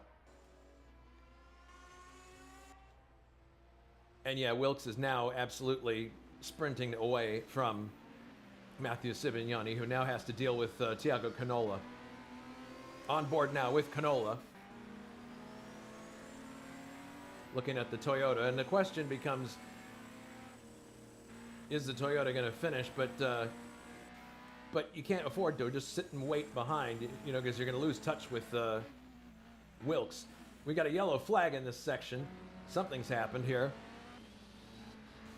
It appears Rocha is off the track. So he's had further issues with his car. Ibañez not quite getting on the power quickly. Coming out of the final turn here, this may be a chance for Canola. In fact, it's going to be. I don't know. Ibañez. I think Matthew's boosting up quite a bit when he gets He's turning up the boost. Yeah, here comes. Here they come with Canola looking on the outside, but there's just not any room there to make a play. No, I think it's the same thing I tried in race 1. I can guarantee them it doesn't work. Fun to watch, though. It was fun to do as well. All right, so Canola still trying to find a way around Ibañez, as Wilkes is most definitely now, yeah, you can see how much further away he is from Ibañez at this point. Not sprinting away, I would guess, but yeah, he's clearly was being held up just a little bit. Canola glued to the back bumper of Ibañez, who goes onto the gravel, and that might be the chance that Canola needs. Canola, as they both go through the tunnel, Oost. I think Ibañez is really lucky the track's narrow enough. Yeah, But, and that is probably the widest car in the mod, so it doesn't hurt that he has that width behind him. Yeah, it must be frustrating for Canola to be stuck. Oh, I can only imagine how frustrating it is. Meanwhile, Grant just does another quickest lap, getting closer to Cesarius. Coming down the long straightaway again. Canola looking for a way by. Again, foreshortened shot, but look at him. He's coming down the inside, trying to outbrake Ibañez. Ibañez gives him the room. Well, did for a second. Now Canola's got the problem of his teammate, actually. They're crawling all over the back of Ibañez here, trying to get by. But now Canola has to deal with his teammate. His teammate is right there, chomping at the bit to get by. I guess there are no team owners at Weisenberg.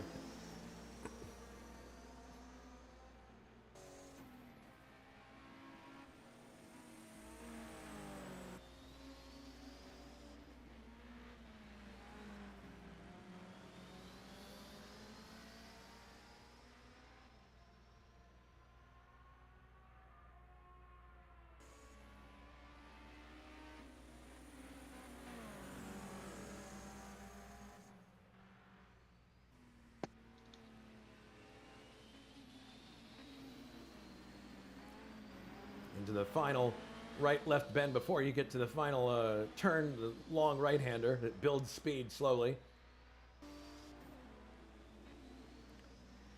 Oh, what wide line by Ibañez. Wide This line. might be Canola's chance. It might be, if he can get some purchase there. No, he tucks back behind Ibañez. Coming down the long straightaway here. Let's see if he pops out, tries anything. Although his teammate, look at that, his teammate is thinking about it. Hilla's thinking about it. God, these three are like glued together. Look at Hilla. He's like, come on, let's go. He wants to take a... I think Hilla is just waiting for those two to lose it while tripping over each other. Yeah, it might be his strategy at this point. But meanwhile, Stur is just checked out versus this group. 17.4 seconds between himself and Ibañez. Canola looking around the outside here. No room. Grant spins in the final turn. And he takes off his Oh, nose. no! Let's look at a replay of this. That's still ongoing. Oh my goodness, he does. He completely loses it on his own. Takes off the front clip. Oh my goodness, and the back wing, both. So he trimmed both ends of the car. He's going to have to come to pits to have that He's already repaired. signaled pits. Yeah. Oh man. That's going to be painful. Yeah, That's here a he is shame. arriving in the pits now. So Stur is promoted to second. Grant is currently listed as third, but he's going to drop well down the order. Here's Wilkes now in third. And take a look at this. Here's another attempt possibly by the Weisenberg team to dispense with Ibañez. They're not... Oh my goodness, Ibañez locks up all the tires as they come through. Canola right on his back bumper. They're giving him no rest at all. No. And it's still going. Only two retirements so far. Luciano Rocha and David Jakes. You saw David Jakes' spectacular exit from the track. Ibañez continues in fourth place.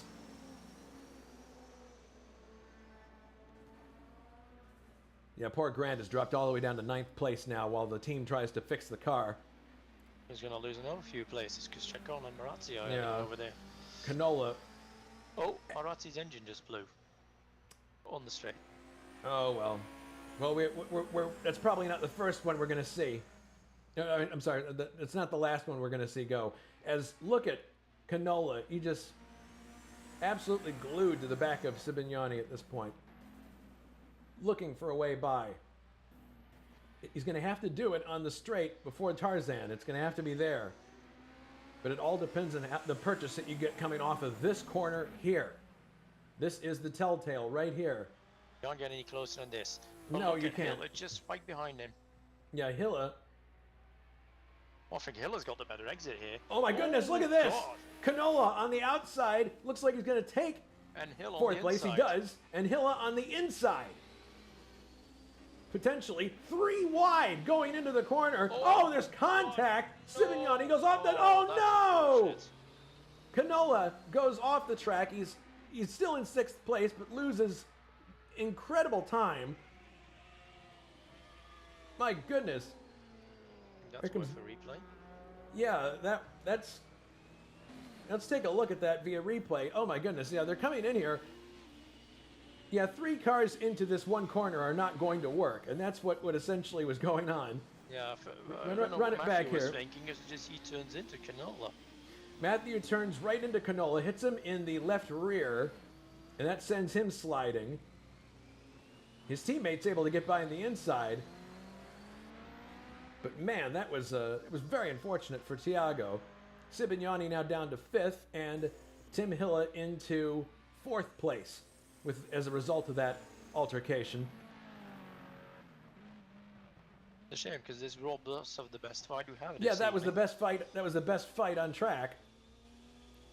It's actually the only remaining fight on track. Yeah, because Ślepinski now is by himself, 12.8 seconds ahead of Gabriel Sturr, who is then now 11 seconds ahead of Wilkes, who is... My goodness. Grant Riddall there is not in the picture as far as positions are concerned. He's a lap down. Almost a lap down.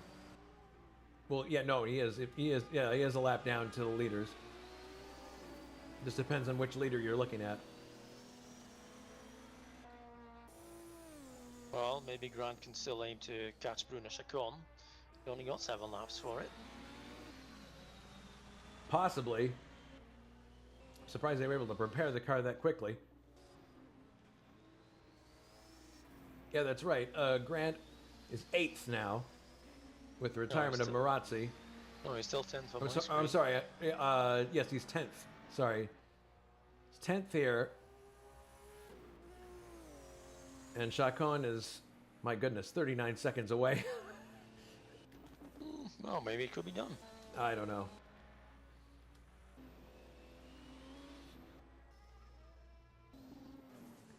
So cars are pretty well spaced out here. This is an excellent time, I think, for the trivia question to be answered. So the trivia question was, who holds the race lap record for the 4.226 kilometer version of the Zandvoort circuit, the circuit we're on right now? Is it A, Niki Lauda, Gilles Villeneuve, B, or C, Alan Jones? I'll go with Lauda. You're going to go with Lauda? Yes.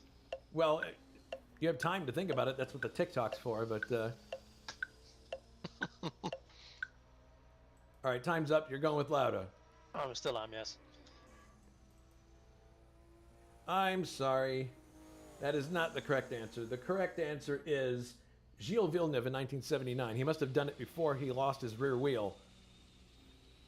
So, unfortunately, wrong answer there, but I could see how you would have picked Lauda, the man who's often described as a computer. I think Lauda would be more recent, but well, there we go. Oh well. So Ślepinski stays out in front. Grant Riddall has retired. I don't know how it happened, but I'll try to find out. Let me see if we can find out here. A replay. He came into the pits to repair something, it looks like. Ah, he and- went off at Tarzan. Oh, well, he's out. Okay, that explains it then. Although, given the smoke behind it, I think the engine blew on the way to Tarzan.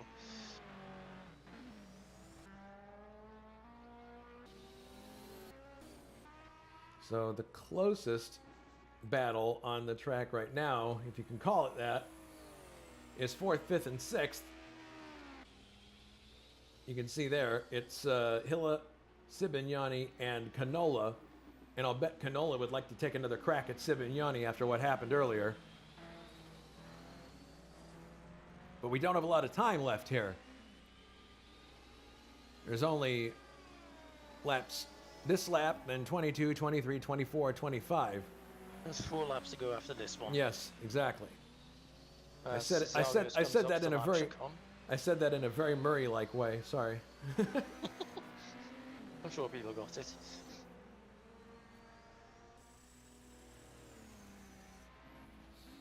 So the question is, can Ibañez hang on here? Will his car finish? Whoa, he just lost a lot of time there to Canola. And Canola now, I'm sure, has got the red mist and just wants to get back by. Oh, he does. I've been trying not to commentate to curse Ibañez this time. Because It doesn't exist. Race. He's gaining hand over fist through here. Now he's clearly got the edge over Ibañez, but Tires, maybe? Ibañez turning the boost down and just making his car wide.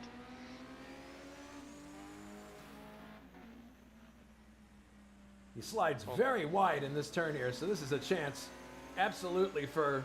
Oh yes. Yeah, there you go. Oh, there's contact! There's contact on the straight. My goodness. That is a wide car indeed.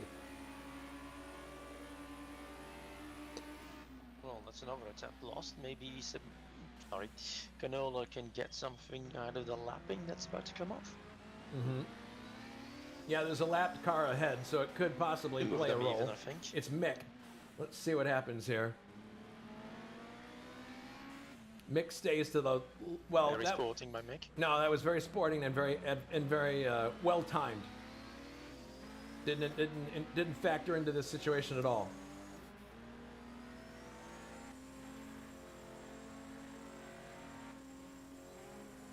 Oh yeah, Ibañez slithering all over the track. Oh my goodness, there would have been contact there if Thiago hadn't checked up a bit. Oh, I'd love to see that car reach the finish for once.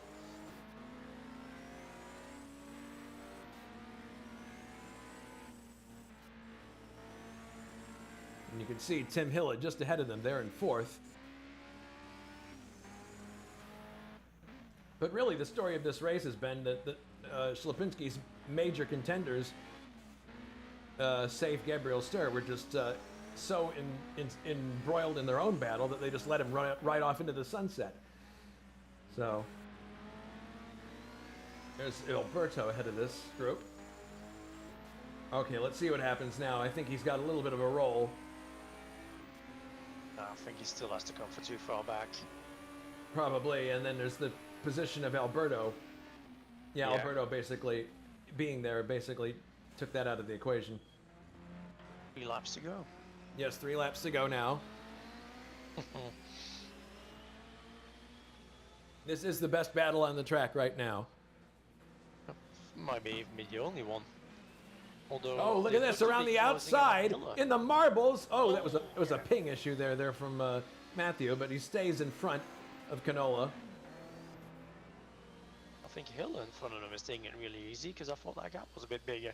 It's now down to 5 seconds. Interesting. So this time by there'll be 2 laps to go.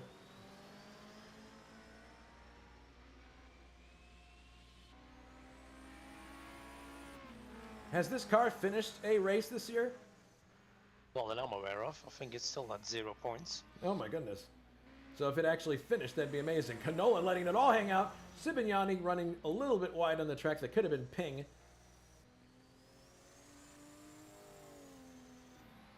Matthew scored points in race 2, but I think that was, well, by virtue of not being the first Oh retirement. no! Ibañez off the track, hits the wall. And there goes his 5th place. We'll see if he can keep it rolling for another lap, but Miller, that definitely puts Thiago back into 5th place.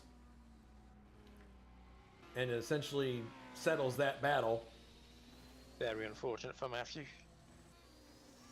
I think he probably had it coming though. Probably did. Slipinski, meanwhile, sailing on. No Into the competition. sunset. Yeah, no competition in this race. Just basically the inverse of what we had in the Division 2 race. Smooth sailing. No problems. Heads into the final corner, and he'll be getting the 1 lap to go signal this time by.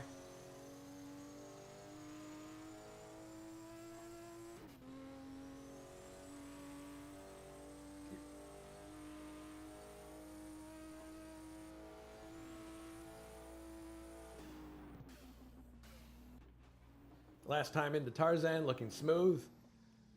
And there's Gabriel Sturd crossing the line now.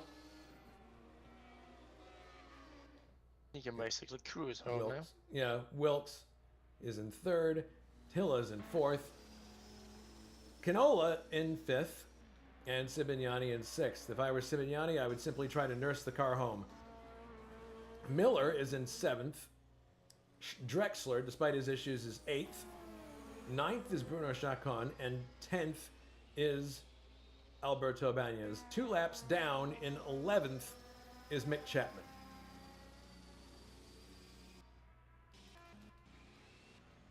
Oh, Alberto's going to get points for this. Mm-hmm.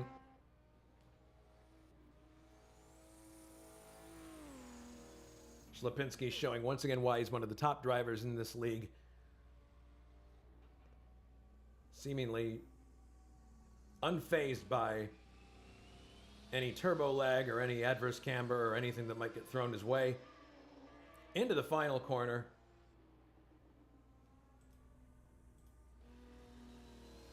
Here comes Cezary Slipinski. The checkered flag awaiting his Scorpio Racing number 31.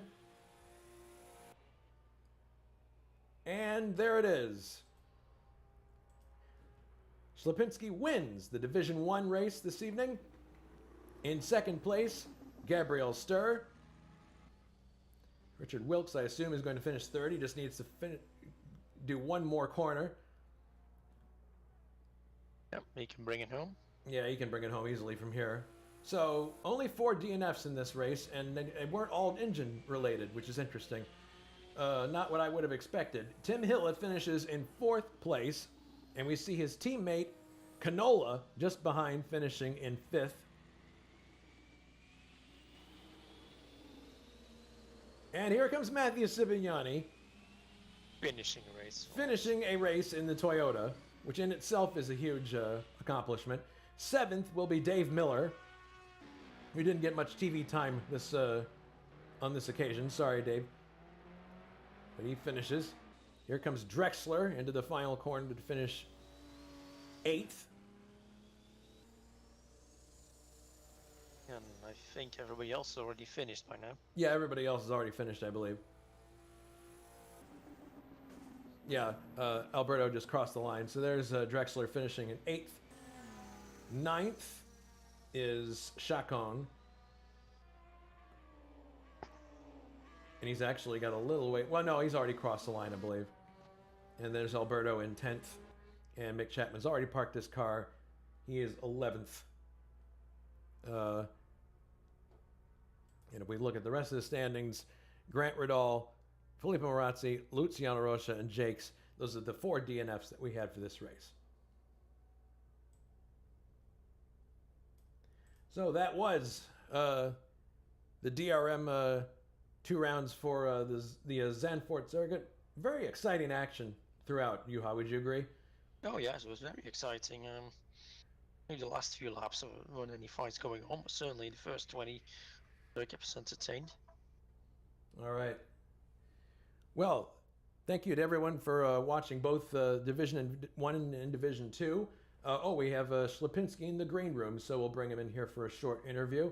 Caesarius, congratulations on your victory. Didn't look like it was that difficult of a drive. Tell us about it. Well, it's great to be on the finish finally after some not so lucky races before.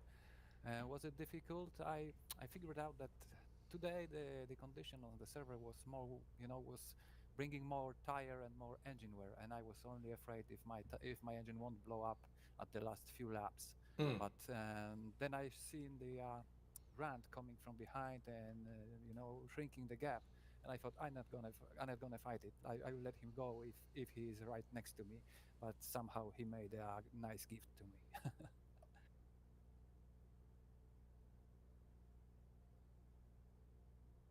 Mm-hmm. Yeah, there was a lot of action going on behind you, actually, with the, in particular, the Weisenberg team and the and Matthew Sibignoni, which probably contributed to your victory. Did you have any scares at all during the run? Actually, I can't say there was any scary moment. I got my pace prepared for the race, and I didn't want it to do any experiments, any risky actions, and I just drive my own race. And when I saw that the gap for Gabriel is more than 10 seconds, I lowered the boost below 1. I think it was 0.95 or something to save the engine, and I brought some 5 liters of fuel to the end. Hmm. Well, congratulations on your victory. Very dominant. And let's remind everybody of what's coming up at ISO in the next 2 weeks. Next Sunday, which is June 5th, we have the German Grand Prix at the Nürburgring for 1958 F1 cars. That should prove very exciting. And then the following week, we go back IndyCar racing on the short oval in Milwaukee, the Miller American 200 in honor of Rex Mays. Check the forum schedule, but I believe it will be starting at 2000 CEST. So thank you very much to both Juha and Alberto Ibañez for their help in the booth with me today, and thanks to all of you for watching, and for Caesarius also joining us in the booth. This is Jason White saying so long from Zandvoort. We'll see you next time. Everyone take care and be safe.